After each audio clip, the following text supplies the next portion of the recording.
own. What this means is right where we're going to start. Take our diamond over here. This is an alcohol for girls, and it's a ketone for boys. So a diamond ring right there. It's a double bond on there. That's on the end down here.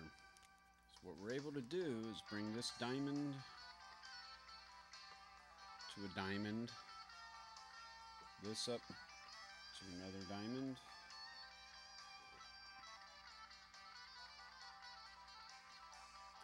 we're doing a 6-membered ring around here. So we got 3. Draw, let's say, how about one more here? See, we can draw the diamonds first.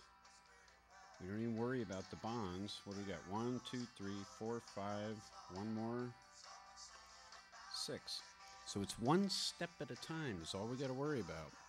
Now when I look over here from the ketone to the next carbon, this gets a double bond over there. So let's just draw 2 of those right now. These are all single bonds at least. So as long as there's nothing on the side that's going to mess us up. So when I look through, if you're having a confidence issue, draw the dots in and we'll color some in here to get a little confidence behind us here, huh? 2 dots on these, huh? 4 bonds, if you forgot again. So let's color some of these carbons in. 4 rings in this structure, so we're not getting intimidated. We just did one of the hardest ones. What do we got down here? That double bonded carbon. This goes to part of the next ring. So down here's a diamond. This here goes to part of the ring. So there's a diamond. So we already got 2, 4. Let's draw the diamonds in first. 5, 6. Try and connect them any way you want. 2 rings done there. These are totally hydrated, so we can draw dots in, but let's finish the ring here because we're on a roll now.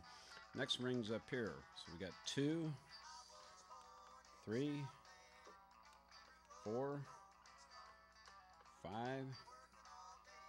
6. My diamonds are looking like squares, aren't they? We know there's 1 bond to all those, so just draw them in however you want.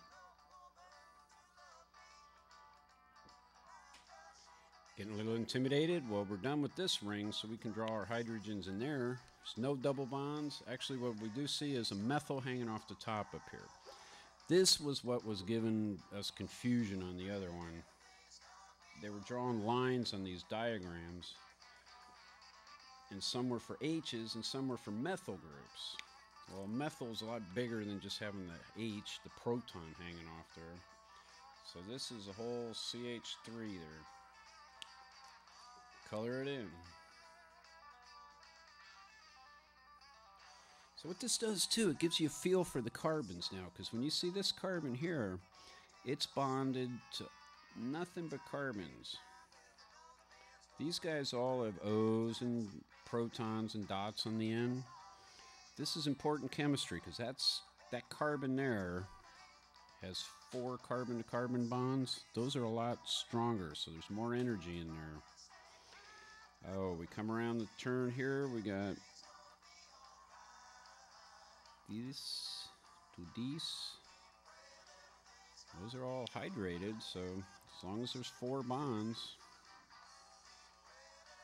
What I was saying was down here too is another carbon that's got 4 carbon-to-carbon bonds. So, but we just come through with the hydrogen dots here. Look, dot, dot, dot, dot, dot. Done with them. Color them in.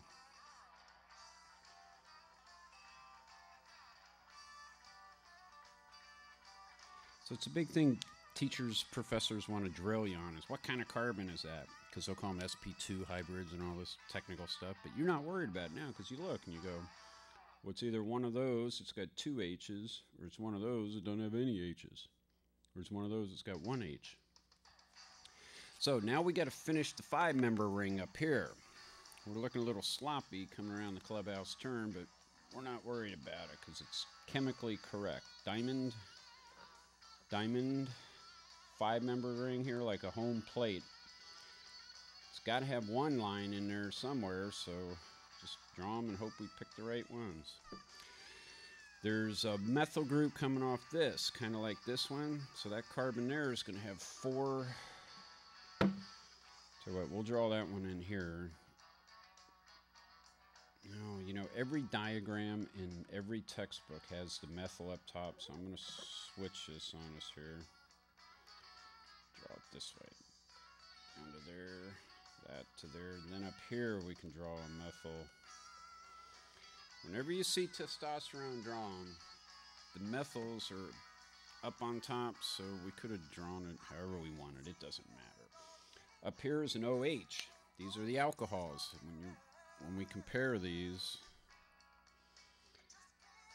we're going to see there's an OH on testosterone and estradiol. That's one of the diols. The other one is down here, but this is a ketone. Methyl's up there. There's not going to be a methyl here for the gals. And this will be aromatic. So 2 more double bonds in there. This is an OH. That methyl's gone.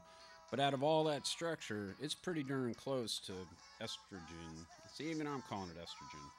Estradiol. So now that we're done with those, no double bonds or anything up here. All the carbons are bound. We got the rings. Now it's just do the dots. 1, 1, 1, 2, 1, 2, 1, 3. There's a methyl side group. 2, 2. Look at that one there, none. That's why I was saying we could color these carbons in different according to what their sp orbitals, hybrid orbitals were.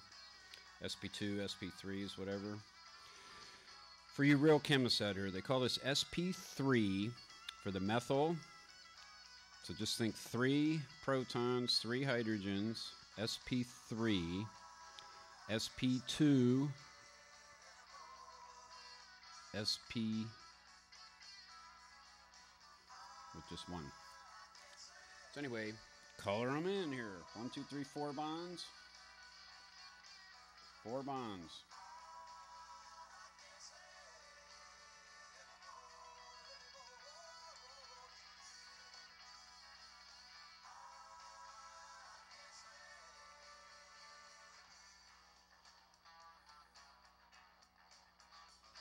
So this is where, when you're doing this at home, kids, if you really want to do it upright, like make a notebook and have all these in there, go back and draw it again. Straighten this part out a little. We can make your rings better. Pretty soon we could just have a template where they're already in that hexagonal kind of 6-carbon thing.